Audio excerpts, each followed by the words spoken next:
And just like that, we are at the first episode of Season 7 of the Trust Show podcast. I was interviewed on another podcast, and at some point we talked about trust, and the interviewer said something about this is why you have an ex-wife or why you would have an ex-wife. And I had to comment and tell him that I'm actually still married to my first ex-wife, which means that I'm not divorced yet. But it made me think, and I checked, the statistics are believed to be about 50% of U.S. marriages end in divorce. And the place I got this from was an article in marriage.com. And anyone who get marriage.com, this was from September of 2021, anyone who gets marriage.com probably is an authority on marriage and divorce. And the article was titled, "The 10 Most Common Reasons for Divorce." And I started looking at those reasons, and every one of them, to me, led to trust, or more specifically, distrust. So in this episode, I'm going to make the case that all the reasons that leads to divorce are due to distrust. And so the episode is not too long. I broke it into 2 parts. This is the first part. The second part will come next week.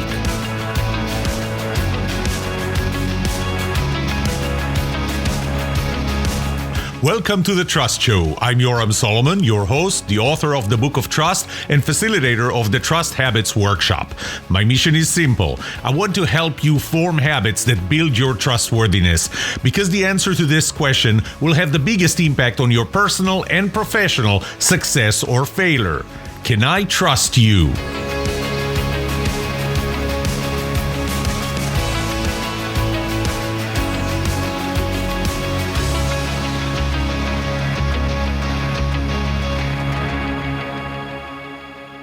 You know, one thing that I do when I record a podcast is I record the introduction and then I listen to the introduction.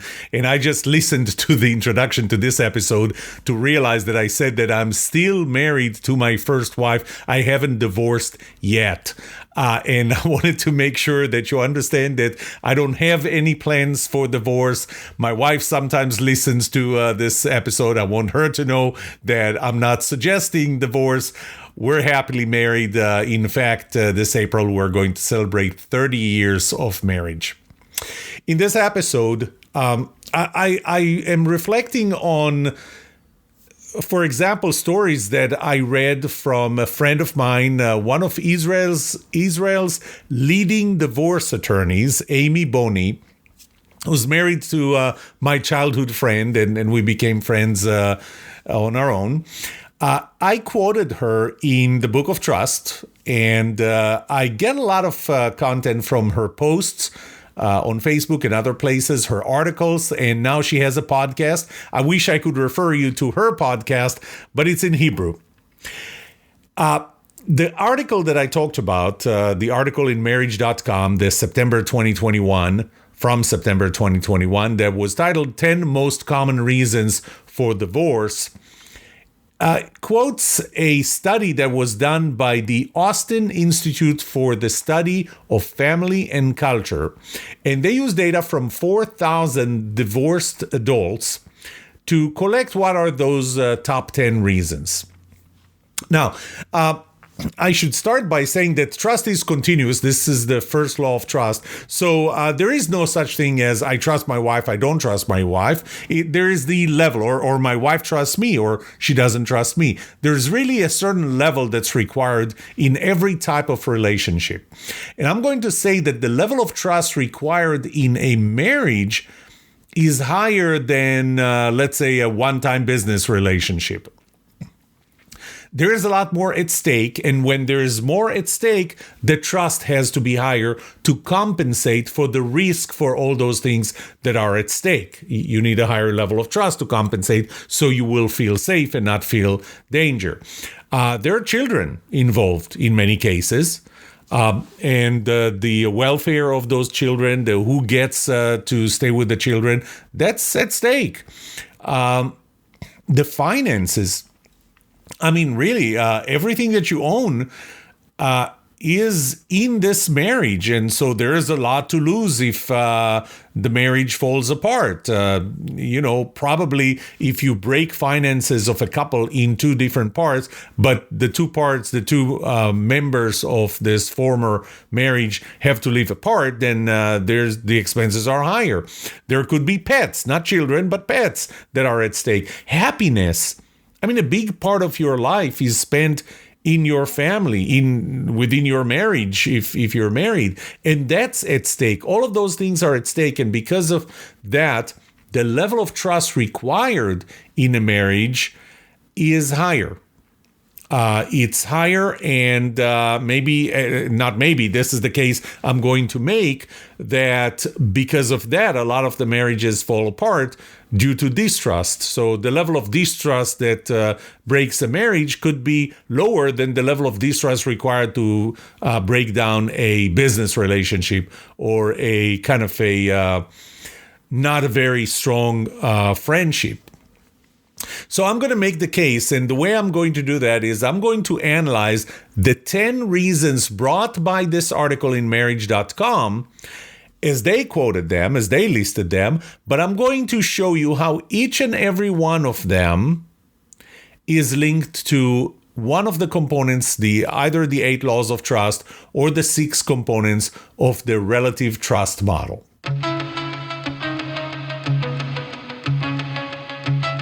And reason number 1 quoted is infidelity, or having an extramarital affair. The article or the research behind it claims that this was quoted in 20 to 40% of the cases as the cause for divorce. And I'm not sure that this is, I'm not sure that the list is really ranked in order, so I'm just going to look at them as 10 independent ones. So infidelity, that's one.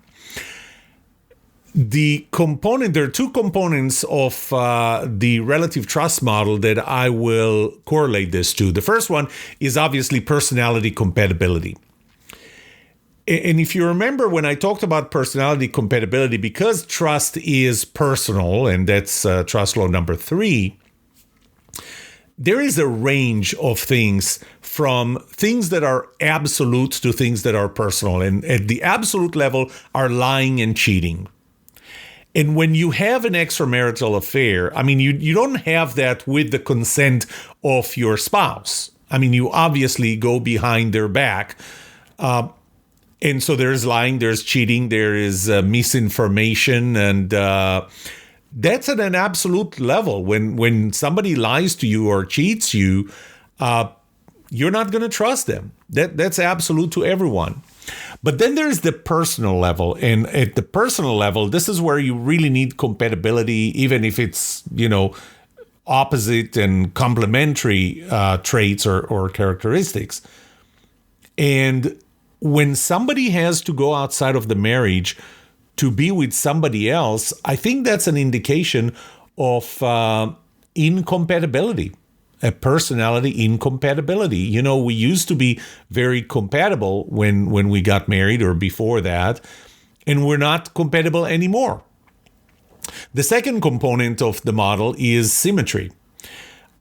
When you are in the marriage and there is no extramarital affair or no infidelity, you're on the same side. And being on the same side is important for trustworthiness. When one of you is on the other side, and actually on the same side with somebody else, they're not on the same side with you anymore.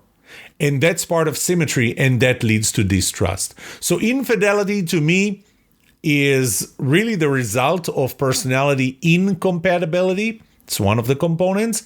And lack of symmetry. That's another component. The second quoted reason for divorce is financial trouble. In financial trouble, it was quoted that it's a 41% quoted as the reason for the divorce. Financial trouble that could be actually this kind of an outside force, a common enemy that I typically quote as a reason to strengthen trust. We trust each other more because we have this financial trouble on the other side. I'm going to claim that what they refer to as financial trouble is not something that affects both partners in the marriage equally. So I'm going to tie financial trouble to actually three components of the relative trust model.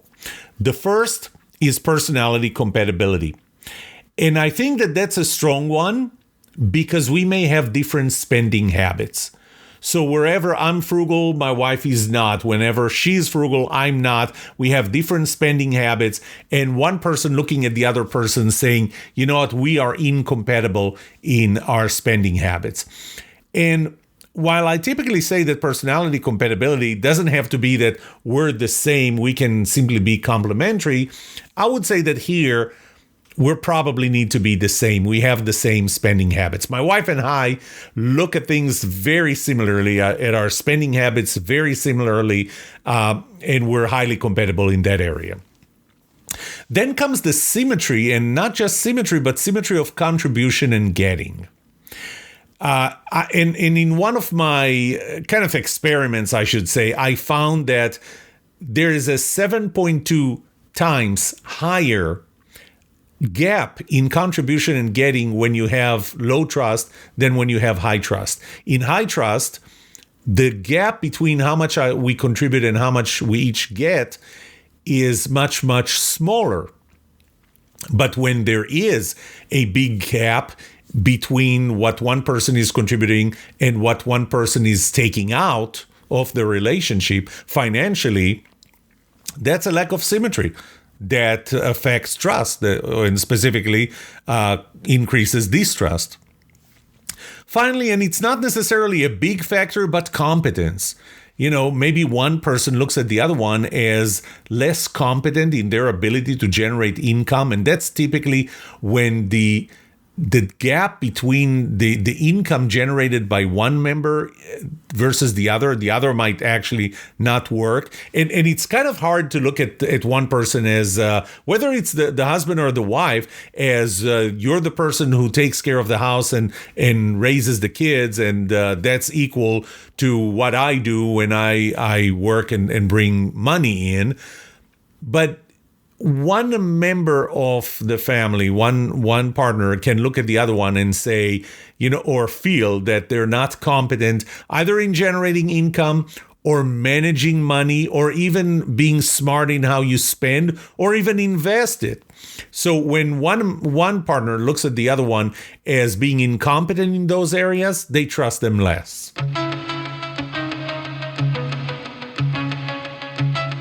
Lack of communications in the article or the study that the article was based on was cited as 65% cause for divorce.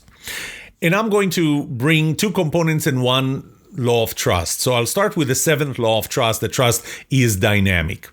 Trust erodes between interactions. When we don't interact with one another, as a self-defense mechanism, we trust the other person a little less. This changes dramatically during an interaction. But what accelerates the building or even the killing of trust is the amount of time we spend together, the frequency of the time, and the level of intimacy that we have.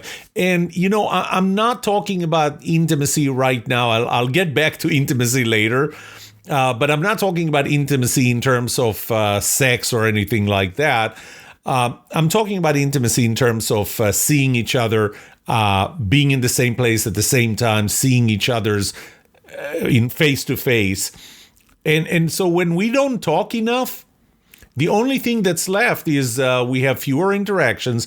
The interactions are less impactful on creating trust. So all we got left with is what the seventh law of trust says, and that is that trust erodes between interactions.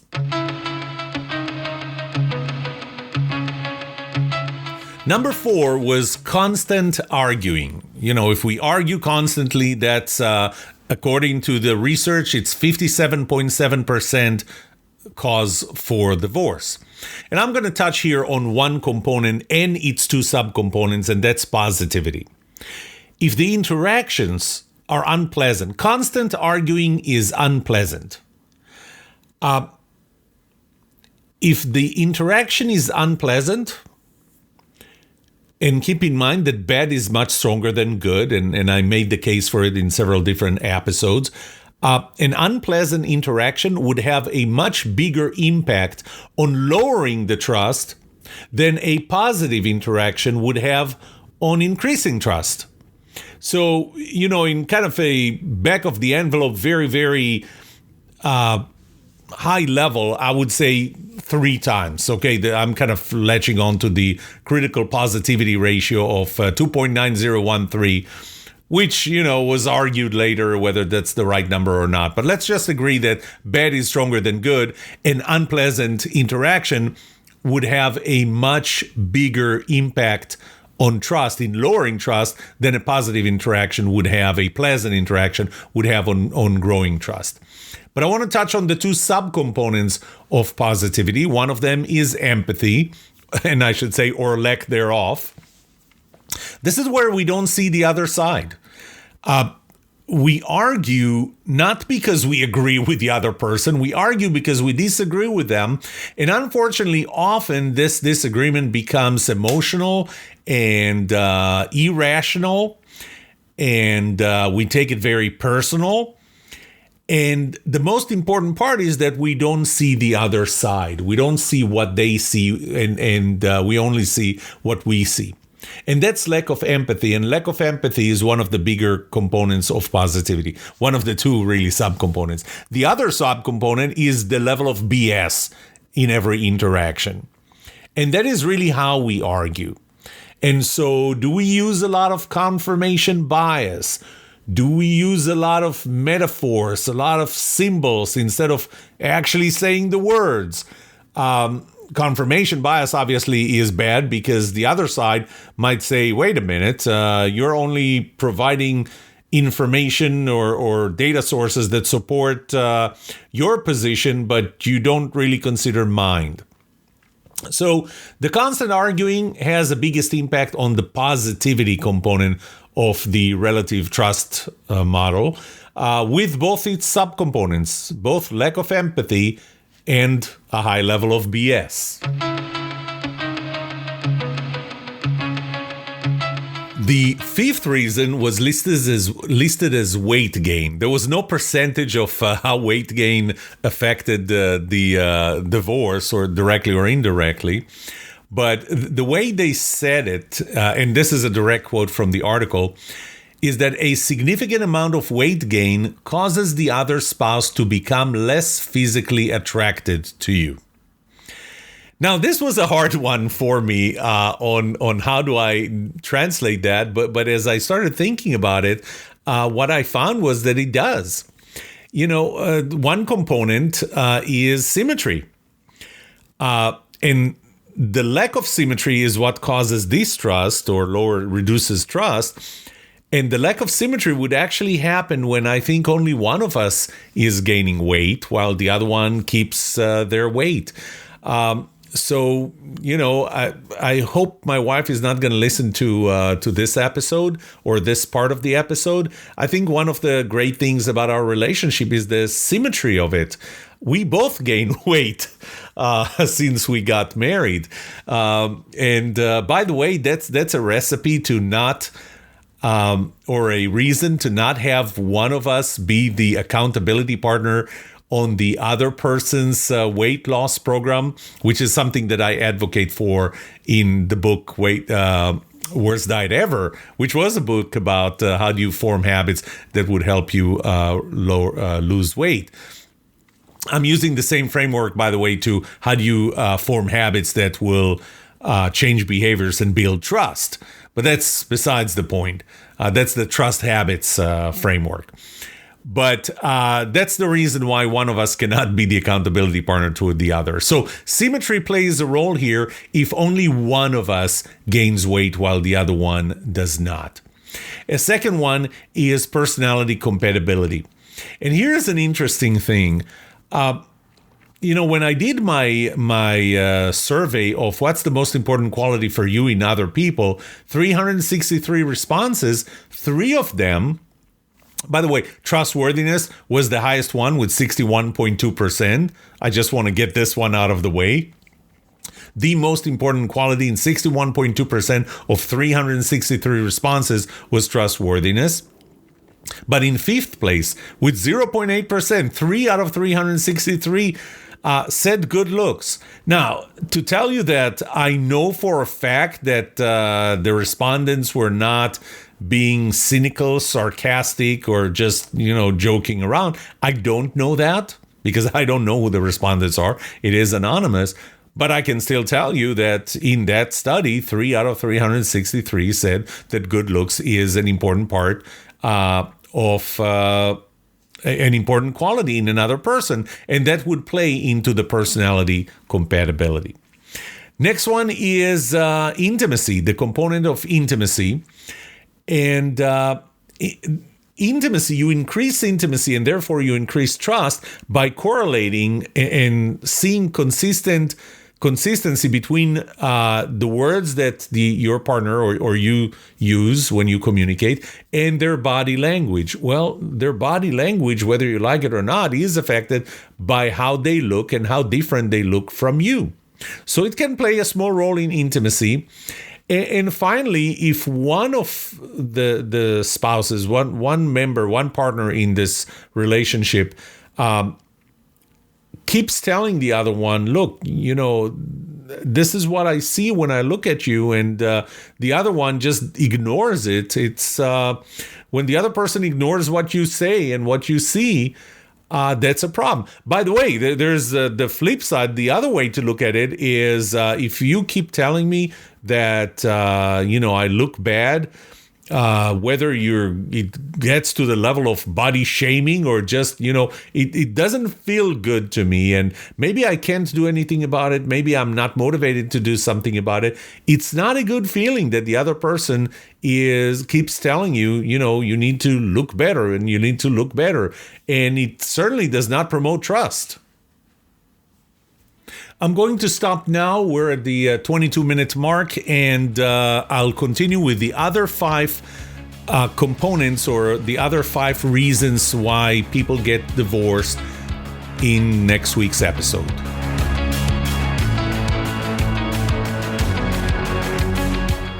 What would you like to know about trust and trustworthiness? Let me know and I'll answer it in a future episode. I would love to hear from you. Email me at yoram@thetrustshow.com. If you like this episode, subscribe to the show so you will automatically get notified when I release a new episode. Rate it. Write a review for this podcast because those ratings help not only you, but also others looking for podcasts just like this.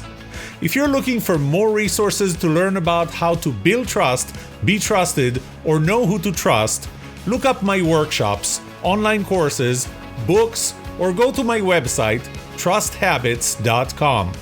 And remember that the answer to these 2 questions will have the biggest impact on your personal and professional success or failure.